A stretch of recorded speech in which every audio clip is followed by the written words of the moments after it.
કઈ કોર્ટમાં દાવો છે કોઈ સ્ટે ઓર્ડર? કઈ જોઈ લો, કોઈ ખાલી સ્ટે ઓર્ડર છે મામલતદાર? લા જોઈ લો.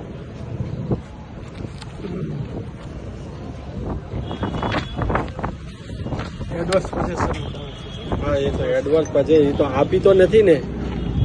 દાવો તો ગમે તે દાવો તો તમે આખા ચોટીલાનો કરી શકો. દાવો કરવામાં તો ક્યાં જાય છે?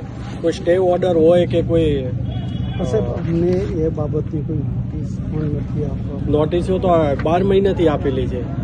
અમને ખાલી કાગળિયા રજૂ આપી એમને નોટિસ બતાવી દો. નોટિસ આપી કાગળિયા રજૂ કરવા એમાં કીધું દબાણ હોય તો તમારે દબાણ હોય સાહેબ વિગત માંગે છે મારી પાસે ખાલી. બરાબર, ત્રણ આવેલી છે. બસ તો આધાર પુરાવા તો કઈ છે નહીં. અમે આધાર પુરાવો તો સાહેબ કોર્ટમાં રજૂ કરેલા છે. તો જો અમારી કોર્ટ છે હો, તમે એવું ના કહેતા કે સિવિલ કોર્ટ જ કોર્ટ છે. અમારી રેવન્યુ કોર્ટ છે અને આ જમીન સરકારની છે. સમજા તમે?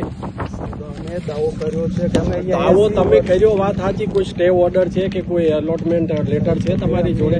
સરકારી જમીન આપવાની હોય તો હું આપું કે કલેક્ટર સાહેબ આપે, બીજું તો કોઈ આપે નહીં. બરાબર છે સાહેબ. 2 એકરની મને સત્તા છે, બાકીની કલેક્ટર સાહેબ ને છે. એવી અમે તો આપી નથી. અમે આપી હોય એનો લેટર આપો અમને, એલોટમેન્ટ લેટર. ના ના સાહેબ, અમે જે અહીંથી કીધું ને એટલે અમારી પાસે જે હતું આધાર પુરાવો બરાબર છે કે ભાઈ 30 વર્ષ અમે અહીંયા 80 વર્ષથી છીએ. જો 80 વર્ષથી હોય કે એવું છે સાહેબ, અમારો અધિકાર છે. કરો હેડો ચાલો. એટલે સાહેબ આ એક જ બિલ્ડિંગ બધું એટલે આ એક મંદિર છે એ ધાર્મિકમાં એ પછી લઈશું.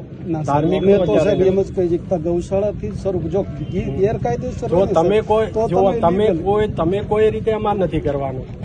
તમે કોઈ આદેશ કરવા વાળા કેવી રીતે હોય શકો? નહીં, તમે કેવી રીતે કહી શકો અમે નાગરિક જ છીએ સાહેબ? અમે ભારતના એક નાગરિક. તો અમે કઈના નાગરિક છીએ? પણ હક એમને અમે કઈના નાગરિક છીએ? તમે ભારતના છો ને? તો પછી અમારો હક છે સાહેબ, એવો જ અમારો હક તો છે. કઈ વાત ના સાહેબ, એવું તો અમે સાહેબ નહીં ચાલે. શું ને ચાલવા દો એટલે? ના સાહેબ, તમારે ધરપકડ કરવી હા, એ તો કઈ નહીં. જો ધરપકડ કરીશું તો કરો સાહેબ. બરાબર. તમે અમારો કોર્ટમાં દાવો છે સાહેબ એને સ્વીકારતા નથી. તમે અમને સમય આપતા નથી. તમે અમને ક્યારે એવો સમય આપ્યો કે ભાઈ 12 મહિનાથી નોટિસો આપેલી છે ને? હા, તો પછી તમારે અમારી કોર્ટમાં રજૂ કરવું અમારો પડે. દાવો જે છે હું તો સાહેબ અત્યારે દાવા ઉપર જ મારું જે કાયદેસર દાવો હોય તો તમે લઈ આવજો સ્ટે ઓર્ડર. તમે સ્ટે ઓર્ડર આપશો તો હું હમણાં બંધ કરી દઈશું. અમને આના ઉપર એક ઉપર જ પૂર્વગ્રહ બધું જ કોઈ પૂર્વગ્રહ નથી. મંદિરે ગેરકાયદેસર બધું જ લઈ લઈશું. ગૌશાળા બધું જ ગેરકાયદેસર લઈ લઈશું. તમે આ એક જેટલું ગેરકાયદેસર હશે બધું જ લઈ લઈશું. હું તો તમને સાહેબ હજુ રિક્વેસ્ટ કરું છું કે તમે ગૌશાળાથી પાડો એટલે અમને ખ્યાલ આવે છે. કઈ ગૌશાળા? આ